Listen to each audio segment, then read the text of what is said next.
residían sus padres cuando usted nace? Ya aquí en este barrio. Estamos en Pogolotti, en Marianao. Así, ya mi papá había hecho su casita, mi papá había arrendado una finquita, un cuarto de caballería de tierra, a unos arrendadores que habían alrededor, por aquí atrás, y ahí construyó la casita donde vine yo a vivir, porque yo no nací en esta casa, yo no nací en Marianao, yo nací en El Vedado, igual que mi hermano. Yo vine a los 3 días de nacido, vine para aquí, para esta zona. Se llamaba la finca Constantino, que era el dueño de los dueños de los terrenos donde mi papá había alquilado. ¿Cuántos hermanos fueron? 2, mi hermano y yo, Pepe, que murió, fundador del INDER, magnífico pitcher profesional en Estados Unidos, México. Mi niñez fue como la niñez de cualquier niño pobre que vive en un barrio como este, hijo de un hombre que se buscaba la vida honradamente en cualquier profesión, muy trabajador, muy honrado, hijo de una mujer que era una criada de una millonaria en el antiguo Country Club, que eso ahora se llama Tabey, Siboney y toda esa zona de ahí. Entonces se llama el Country Club. Pero siempre desde muy pequeño nosotros tuvimos que ayudar a nuestros padres. Mi papá tenía unas vaquitas, tenía unos porquitos ahí en la finquita. Nosotros cortábamos la caña, es decir, cargábamos el cogollo de la caña.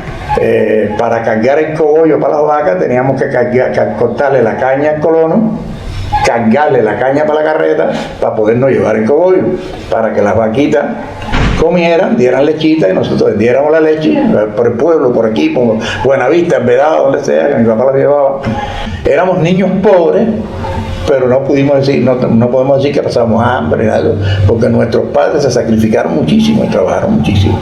Yo estudié en un colegio cerca de aquí, en la calle 96 y 55, que se llama el Colegio Academia Navarrete, que era particular, pero era muy barato, ¿no?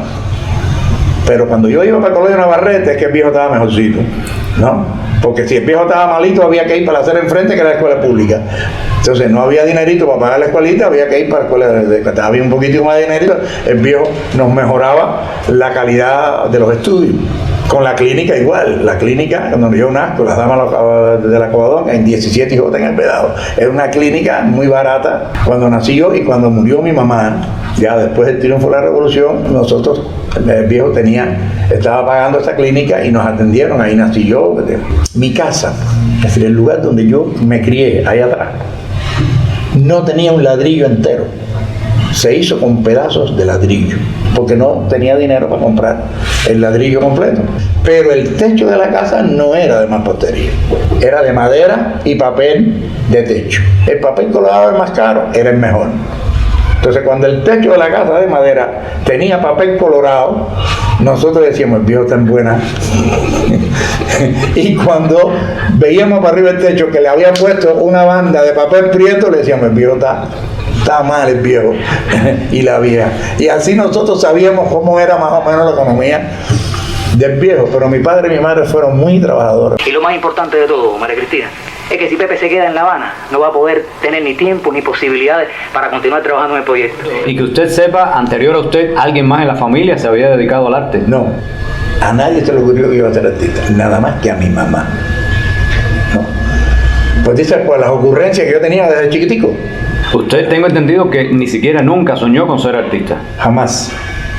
Usted lo que quería era ser militar. Después del triunfo de la revolución, para mí era una pasión, para mí eran una cosa así del otro mundo, el ejército rebelde, aquellos barbudos, que yo tenía. Cuando el triunfo de la revolución yo tenía 13 años. Pues resulta ser que estando yo en la Fuerza Armada, me hacen la propuesta de que si yo quiero participar en una obra de teatro de la unidad militar donde yo estaba. Comenzaba en esos años el movimiento aficionado de las Fuerzas Armadas. No, yo inmediatamente respondí que no, que yo no entraba en ese juego, que yo era hombre. Hasta que me dice que está cantando, ¿no?, para hacer el movimiento africano a la FARC. Nosotros salimos a darle actividades a otras unidades militares y después, el fin de semana, nos dejan salir para la casa y regresamos el lunes, el martes. Le digo, apúntame ahí. Así fue. ¿En qué momento es que se produce el paso del movimiento de aficionados al ICR? Fue en el año 67 y yo estaba en San Julián, Pinar del Río. En Pinar del Río arrasamos con todas todos los premios del movimiento aficionado, porque yo era el director, ya yo no era actor, no, cuidado. Llega la orden y efectivamente en agosto del 67 nos presentamos Manolo y yo, el que hizo el protagónico en la obra de teatro Los Cuchillos de 23, en el ICR, que ya había otro grupo de gente del ejército ahí, del servicio militar y distintas ramas del ejército, que le iban a hacer pruebas, iban a seleccionar quienes podían servir como directores, como actores, hasta que se crea la primera escuela de superación de actuación del ICR. Después de esa escuela empezamos a hacer los primeros programas de radio, trabajando, haciendo extras. No, porque a un turista se le quedó abandonado en mi carro un maletín con $50,000 y yo se lo devolví y no quise aceptar ninguna recompensa. Y llega un director de televisión que tenía un programa infantil que se llamaba Siempre Listo. ¿Ustedes son los actores de la Fuerza Armada? Yo le dije, sí, ahí no había video ni nada de eso. Nosotros cogimos un gran pedazo de televisión en vivo y ensayamos, salimos al aire y empiezo yo, llego a la escuela, que sé yo, la maestra, mire, el miembro del ministerio, que sé yo, que vino a contarle a ustedes como una unidad que se te manda. Y cuando yo empiezo a hablar, ni atrás ni adelante me acordaba del texto, de lo que era una unidad, una estación de policía.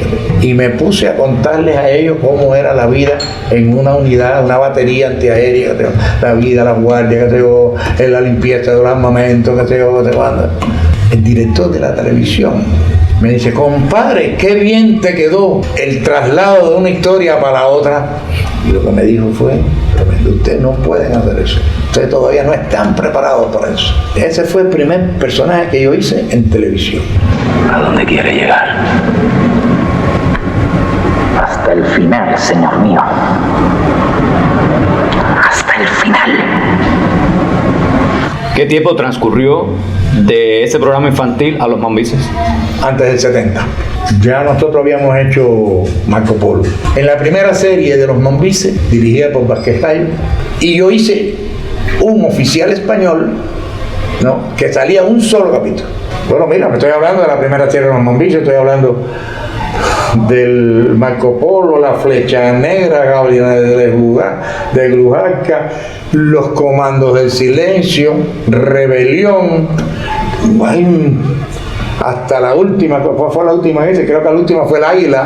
¿Y si se le ocurriera venir ahora? No, Fer, no, ahora no, quizás más tarde, a medianoche. Borracho como siempre, pero ahora no creo. No, de todos modos, María.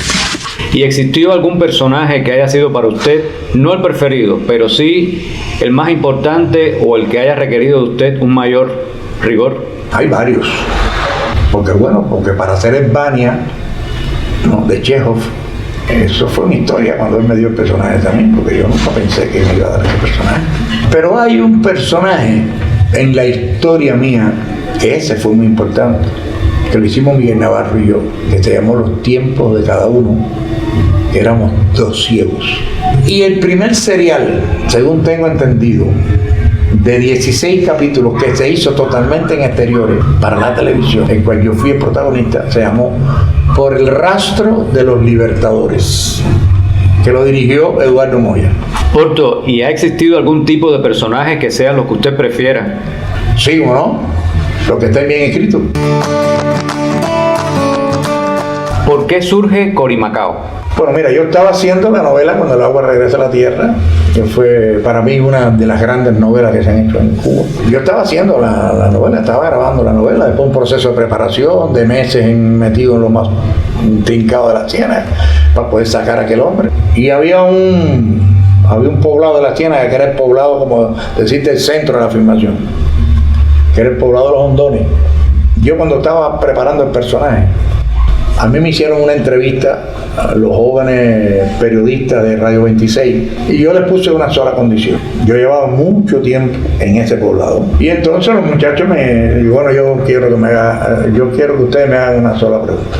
Es que ¿qué yo creo del arte, de la creación artística, de la cultura en la Ciénaga de Zapata? Y la directora, no me acuerdo si fue Mirta, me dice, Porto, ahí está el comandante Faustino que quiere hablar contigo. Y el tipo ahí me hizo la propuesta de que yo lo ayudara a hacer un movimiento cultural en la Ciudad de Zapata, porque él había oído la entrevista. Estoy como asesor principal, como un director que aconseja, que pelea, que regaña, pero ya hay otro director. ¿Qué sabe usted lo que he querido yo en mi vida? Porto, ¿qué es lo que más ha disfrutado usted hacer en su tiempo libre? Mi familia. Yo disfruto mucho mi familia. Yo disfruto mucho mi mujer como ser humano. ¿Qué no le gusta? ¿Qué lo puede hacer enojar? La traición, la mentira, la envidia. Porto, ¿cuántos hijos? Tengo 2 míos y otro que cogí de 6 años, que es mío. ¿Y alguno de estos hijos ha seguido sus pasos? El mayor, Michael, que es director de televisión, se graduó estando en el Corimacao. Aquí es el director de la Pupila Asombrada, el director de Cuadro a Cuadro para la televisión. No, compañeros, si precisamente nosotros estamos reunidos aquí analizando profundamente la situación de su hijo. Mira, yo tengo uno que se lo digo a los muchachos que yo trato de preparar al margen de la parte artística, porque hay que escoger a los amigos, porque los amigos están para decirse las cosas mal hechas, no para reírse las gracias. Porto, ¿se ha quedado por el camino algún personaje que le hubiera gustado interpretar? José Fouché, el genio tenebroso de Stefan Zweig. Ese es un personaje tan tenebroso. Bueno, porque para sentarse delante de un piano y tocarlo, además de las 2 manos, hace falta tener aspecto y elegancia, y usted está a 1000 años luz de tenerlo. Porto, si le dieran en estos momentos la oportunidad de rescatar, de traer al presente un momento de su vida o un personaje de los que interpretó. Hay muchas cosas de mi mamá y de mi papá que yo quisiera